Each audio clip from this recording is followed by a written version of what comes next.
sorra jelennek meg az új modellek, a faceliftelt változatok, és mindig, amikor egy-egy tesztautó a szerkesztőségünkhez kerül, megnézzük, és úgy vagyunk vele, hát a régi jobb volt, meg nem olyan jó, amikor teljesen új modell, akkor is kritikusan fogalmazunk, most ez minek kellett, mert nagyon ritka az olyan, amikor a faceliftre azt mondjuk, hogy ez tényleg jó, nem sok, de jó, meg eleve szerettük az autót, és ez a Skoda Octavia, abból is a kombi és az RS változat. Szeretettel köszöntöm a Zone nézőit, és még mielőtt elkezdenék bármit, létszi, iratkozzatok fel a csatornánkra, ha pedig valami olyan érdekes dolog lesz a tesztben, vagy valami újdonságot hallotok, akkor nyomjatok egy lájkot. Ha nem, akkor ne nyomjatok lájkot, de ha valami tetszett, akkor viszont igen.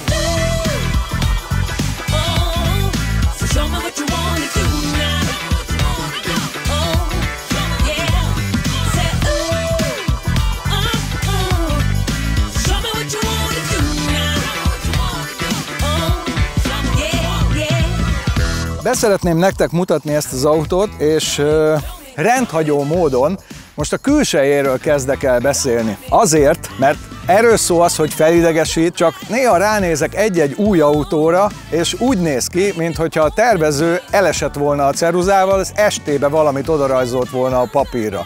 Ez az autó viszont azt gondolom, hogy 2025-ben jól néz ki. Jó megtalálták a formát, jók az arányok, jók a vonalak, és még a facelift is egész jól sikeredett a Skodának.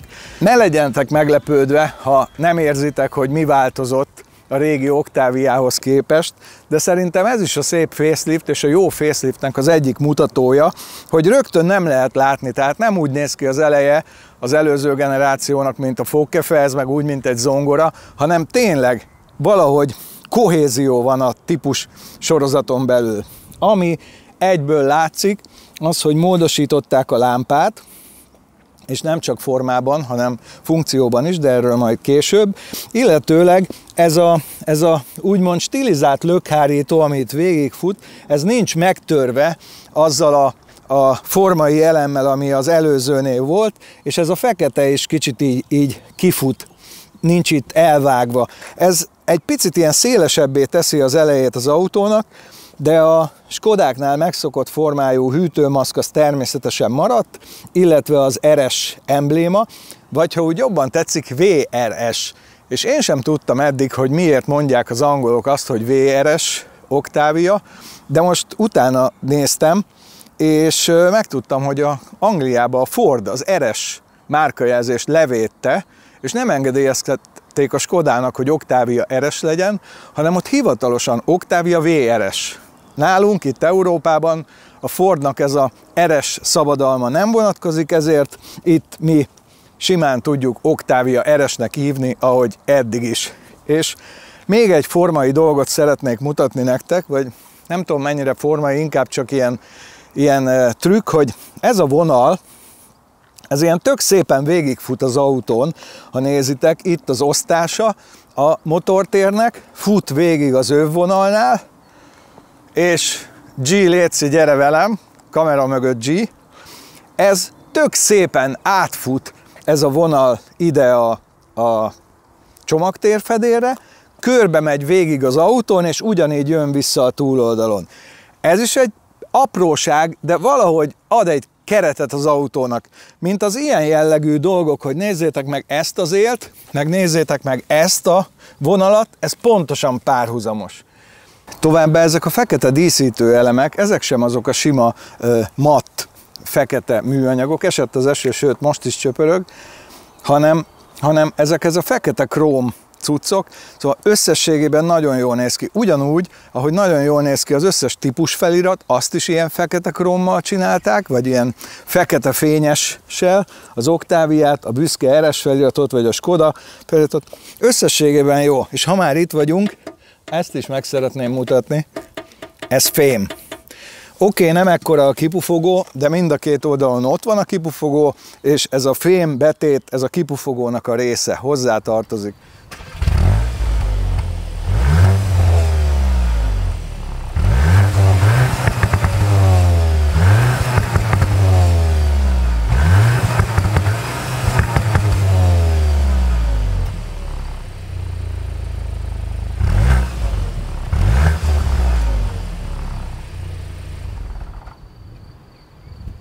Ha meg akartok hallgatni egy Göbi tippet, lehet, hogy ez egyeseknek tetszik, ez a 19 szoros felni, ami egyébként feláras, 348 000 forintot kell érte fizetni, de a Göbi tipp az, hogy maradjatok itt Magyarországon a 18-as keréknél, azzal is jól néz ki az autó, és sokkal jobb a komfortja, és a gördülési zaja is kisebb.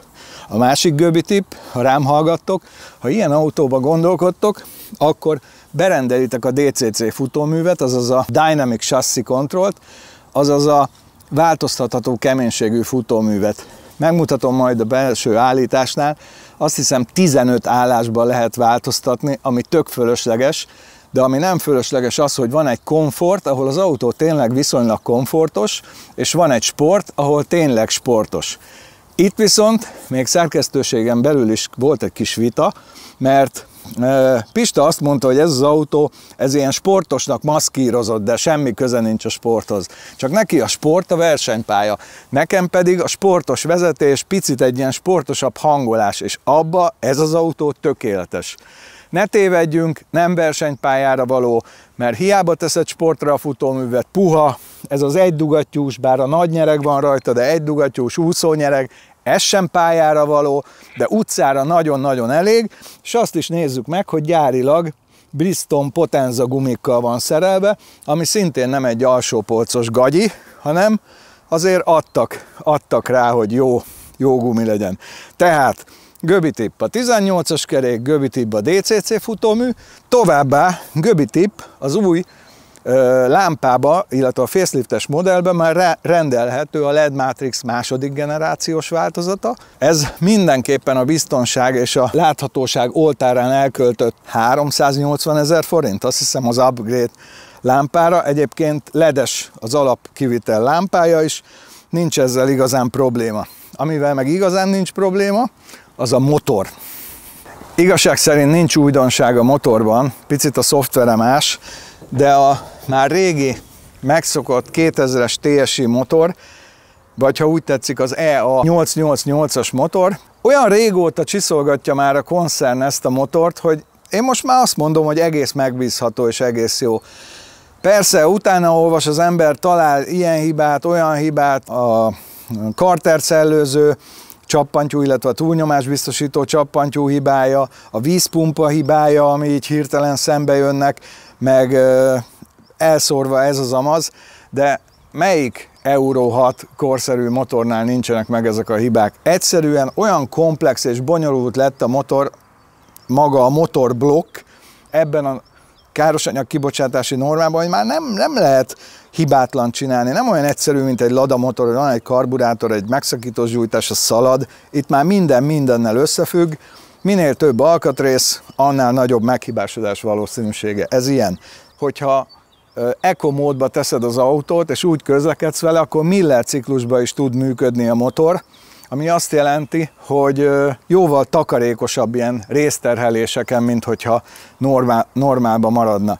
De hogyha a számok érdekelnek, 20 lóerő, majdnem 20 lóerővel erősebb, mint az előd modell, tehát a facelift előtti, ez most így azt jelenti, hogy 263 lóerő, illetőleg 370 Nm. De ennél 370 Nm-nél még sokkal fontosabb az, hogy egészen lentről, majd meg fogom nektek mutatni, 1300-as fordulattól elkezd a motor húzni, és a sportmódba teszem, ami ugye változtat nagyon sok dolgot, de többek között a motorvezérlőnek néhány paraméterét, úgy beleforog a 6800-ba, mintha egy igazán jó szívómotor lenne.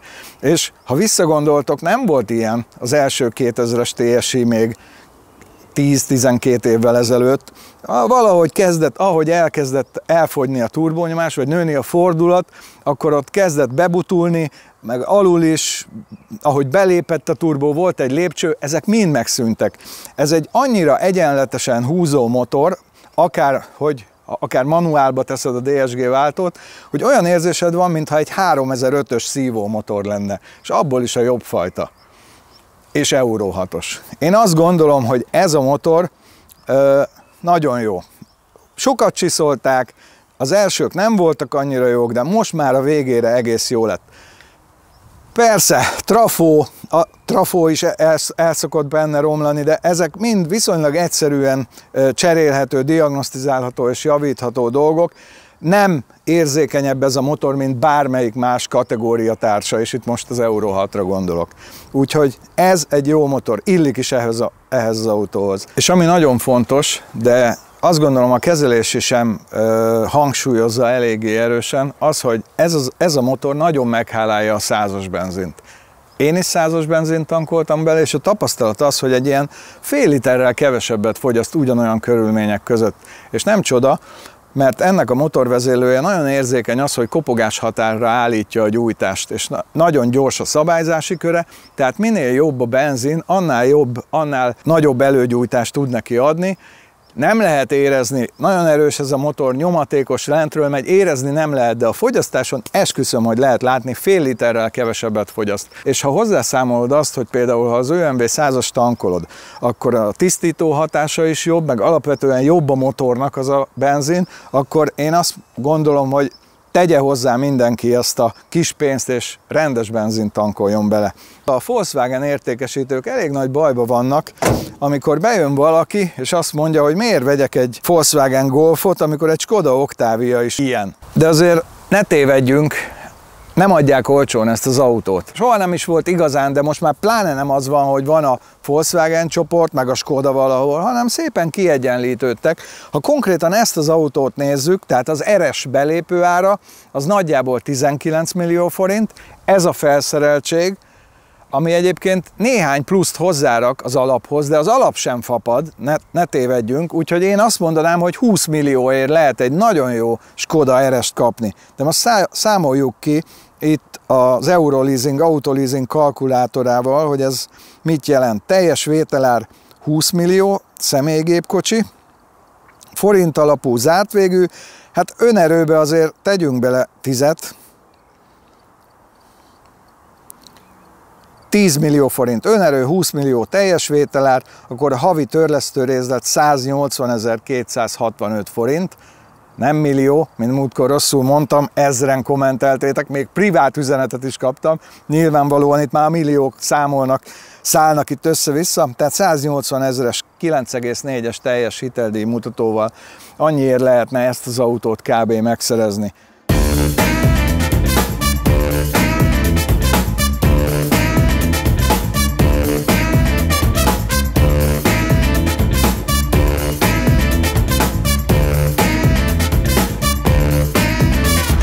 Persze ne értsetek félre, 20 millió nem kevés pénz, még akkor sem kevés, ha egy jó autót kapsz, és ne felejtsük el a Skoda Simply Clever húzásait, ezt ugye mindenki ismeri, a jégkaparót, ami ide van elrejtve, de vagy az ajtóban lévő esernyőt, ezt már sokszor megénekeltük mi is, de itt most a csomagtartóban olyan dolgokat találtam, hogy meg kellett néznem a kezelési könyvet, hogy mi. Amit régről tudunk, az a tépőzáras rögzítők. Ugye ez nagyon okos dolog, mert nem csúszkálnak el a dolgok. Ezt simán így be tudod nyomni, be tudod állítani a bőröndre. Többféle háló van, amit itt keresztbe is ki tudsz rakni, illetve bent is ki tudod. A másik klassz dolog, ez főleg hölgyek fognak ennek örülni, hogy egy nagyon pihe-puha takarót is kapsz, A másik érdekesség, amit én eddig nem láttam, de kommenteljetek be, hogyha eddig is volt, csak az én figyelmemet került el, van itt egy másik tároló, amit ide be lehet akasztani a csomagakasztóba, és ide is bele lehet tenni dolgokat. Szóval ezek azok az apróságok, ami ugye segít abba, hogy praktikus autónk legyen. Ennyi. Ha beülünk, és ültünk már Volkswagen csoportos autóba, akkor azért sok dolog visszaköszön, annak ellenére, hogy azért a Volkswagen ezt a platform stratégiát eléggé kimaxolta. De látunk ismerős kapcsolókat, ismerős formákat, mint ez a menetválasztó, ez nagyon hasonló a 8-as Golfban is, viszont van jó néhány dolog, ami egyszerűen jobb, mint a 8-as Golfban. Például ez az egész kezelő, ez a középső kezelő. Ugye arról szól, hogy itt ezek, nevezzük menügombnak, meghatározzák rögtön azt, hogy mit látunk. Például, ha üzemmódot akarok változtatni, akkor megnyomom egyszer, rögtön bejön a üzemmód főmenü, de nem kell ezen nyomkodjak, hanem itt a gombbal is tudom változtatni sorba. Tudom, hogy ez nem a facelift modellnek az újdonsága, ez a korábbinál is így volt, és akkor is jó volt, és most is jó. Ez olyan dolog, ami kézenfekvő, de sokan nem használják. Ugyanúgy van ez a set menü, a főmenü, akkor itt is azonnal feljönnek azok a dolgok, amik fontosak, például a start-stop esetleges kikapcsolása, vagy a menetstabilizátor kikapcsolása, vagy éppen az ESC sportmódba kapcsolása, amikor például, ha az ESC-t sportmódba kapcsoljuk, az első differenciálzár, vagy nevezzük így elektromos differenciálzár sportmódban működik, és sokkal jobban lebírja ezt a nyomatékot, meg teljesítményt vinni a talajra.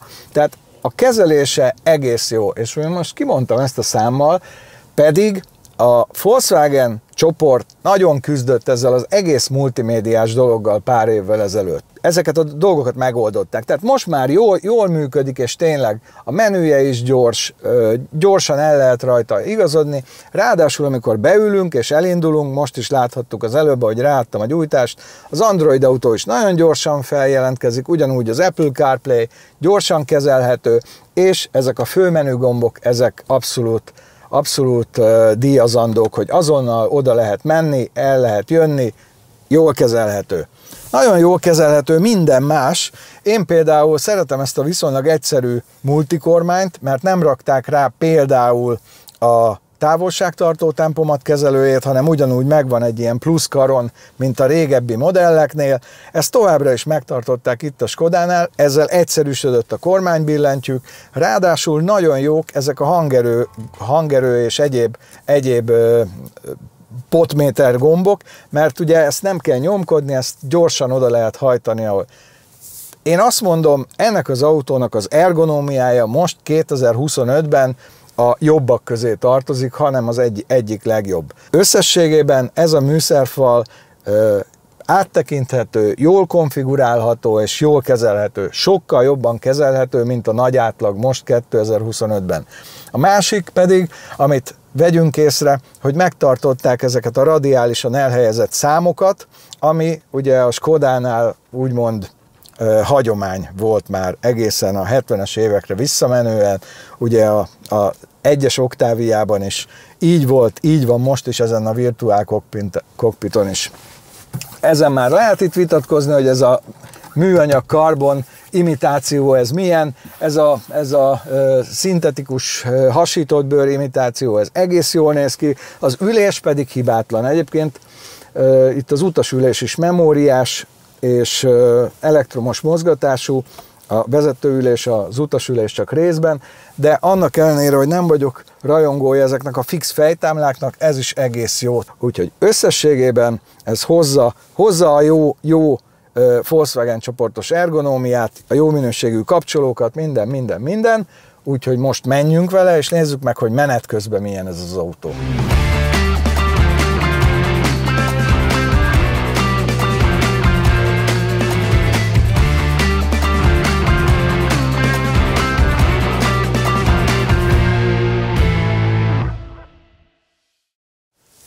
És ahogy beindítjuk, rögtön halljuk, hogy jó hangja van, és hallgatóztam a hangszórókból, nem onnan jön. Onnan is látszik, hogy ha a sportmódba teszi az ember, mód, sport, akkor itt nem változik a hangja, de ha már gázt adok, akkor már van egy kis puffogás. Asszisztrendszereket kikapcsolom, mármint hogy a sávtartást meg a sebességfigyelmeztetést, tök gyorsan meg lehet ezt is csinálni. Ezt mondtam nektek, hogy tényleg sokat foglalkoztak vele, és végre már működik rendesen. És akkor mehetünk.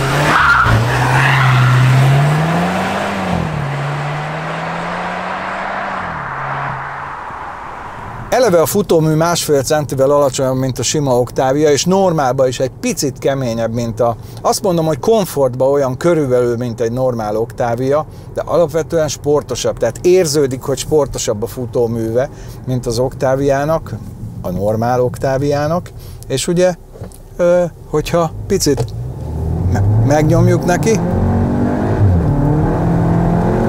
hát igen, hát azért más hangja van, máshogy is megy, és folyamatosan küzd a kipörgésgátló. Hiába vannak jó minőségű gumik rajta, hiába tapad itt ezen a tiszta felületen, folyamatosan küzd. Ez a 260 lóerő 370 Nm-nel nem az, amit így simán talajra lehet vinni.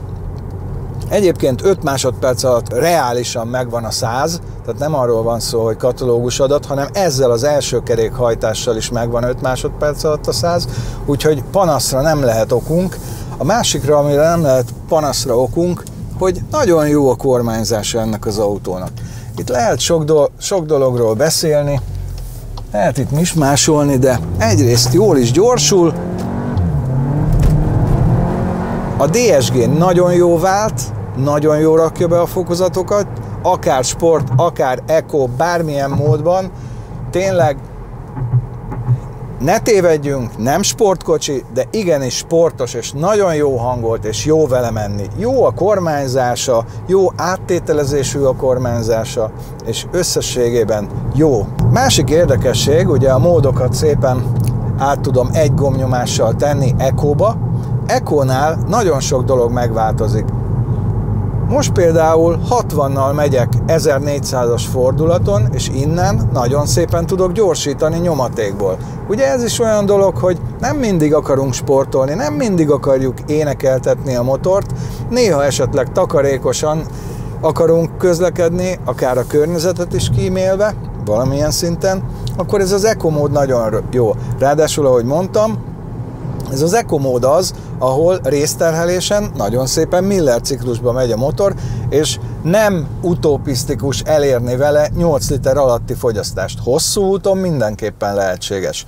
De a számoktól sokkal meggyőzőbb az, hogy nagyon jó karaktere van ennek a motornak. Itt Eco módban is nagyon gyorsan reagál, jó megy, nyomatékből lehet menni. Azt mondom, ez az autó tényleg egy ilyen igazi kétarcú kocsi. Elmondom, azt hiszem harmadszor is, ne tévedjünk, nem sportkocsi. Ez egy sportos, praktikus családi szedán. És tényleg ebben mindent tud. Amit egy sportos, praktikus családi szedánnak tudni kell, tudja. Ennek ellenére, ha megnézem a konkurens modelleket ebben a 20 millió forintos árkategóriában, hát nem találok ilyet. Hát nem találok ilyen autót. Mondjatok egyet, írjátok be kommentbe, lehet, hogy tévedek, lehet, hogy van, mert például a 3-as BMW egy kicsit kisebb is, 5-ös BMW már nagyobb, de mennyivel többe is kerül? Hát álljon meg a menet, tehát nem ez a kávéház az autó. Úgyhogy, és most továbbra is sportban van, megvárom, még a kollega elmegy, csak megmutatok egy rajtot, meg egy hangot, és remélem lehet majd hallani ezt a hangot, amit ad az autó. Most a rajtprogram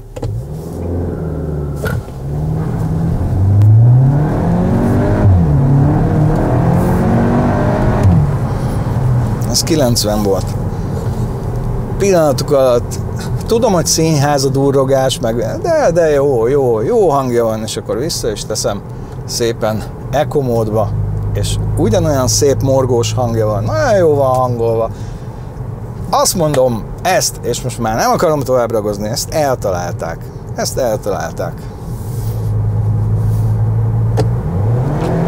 Annyira megtetszett nekem, hogy most meg kell, hogy nézzem kíváncsiságból is, hogy a kocsi.hu-n mit találok ebből a TSI-ből, TSI RS-ből.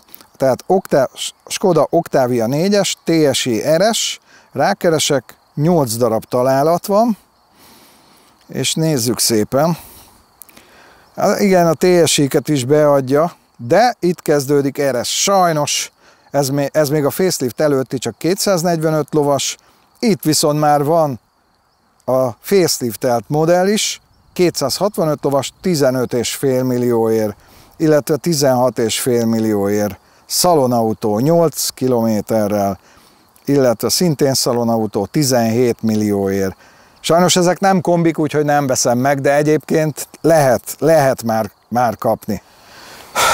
Képletesen és valójában is ideálok ez a kocsi mellé, mert azt mondom, hogy 2025-ben egy nem túl unalmas, kicsit sportos családi kombira az Octavia RS jó. Nekem a facelift tetszik, és akkor hallgassátok meg a Göbi tippeket, hogyha céges autót választatok, vagy privát autót vásároltok, mindenképpen a Crystal Lightning Matrix fényszórót rendeljétek vele, nem fogtok benne csalódni. Aztán hiába szép a 19-es kerék, 18-assal rendeljétek meg, és tegyetek bele mindenképpen a DCC futóművet. Ha ezek megvannak, akkor az már csak nice to have, a panorámatető, meg ilyesmi, de ez ki fog jönni 20 millió alatt. És ez nagyon jó. 20 millióért a konkurensekhez hasonlítva, ez azt gondolom egy jó választás. Én azt gondolom, amit meg ti gondoltok, aztán írjátok meg a kommentbe, mert néha olyan kommentek jönnek, hogy én is azt mondom, ez eszembe se jutott, mert azért az ember nem látja az összes kínálatot 2025-ben, csak könyörgöm, ne azt írjátok, hogy 2004-ben ez meg az milyen jó volt, mennyivel jobb volt, mert egyrészt tudom, másrészt meg almát almával hasonlítjuk össze, nem a körtével. Köszönjük szépen, hogy itt voltatok, kamera mögül G búcsúzik, én meg innen a Skoda mellől. Még egyszer kérem, iratkozzatok fel a csatornánkra, és ha egyetértetek valamivel, akkor nyomjatok egy lájkot, hogy örüljek, boldog legyek. Búcsúzunk, sziasztok!